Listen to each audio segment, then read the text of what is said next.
வாழ்க்கையில தீராத கஷ்டங்கள், துன்பங்கள், துயரங்கள் வருவதற்கு காரணம் நம்ம செய்த பாவங்கள் அப்படின்னு சொல்லலாங்க.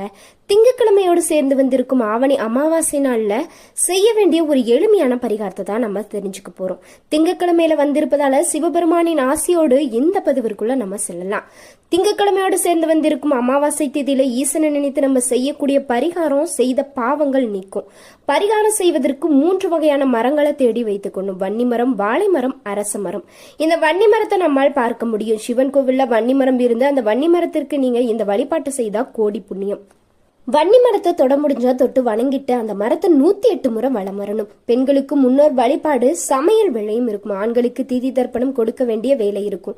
இருந்தாலும் காலை கொஞ்சம் நேரம் ஒதுக்கி கோவிலுக்கு சென்று இந்த வழிபாட்டை செய்யணும். மதியம் 12 மணிக்கு முன்பு தான் இந்த வழிபாட்டினை செய்ய வேண்டும். வன்னி மரம் இல்லைன்னா வாழை மரத்தை 108 முறை இல்லைன்னா 3 முறை சுற்றி வழிபாடு செய்வதால நமக்கு இருக்கக்கூடிய பாவங்கள் அனைத்துமே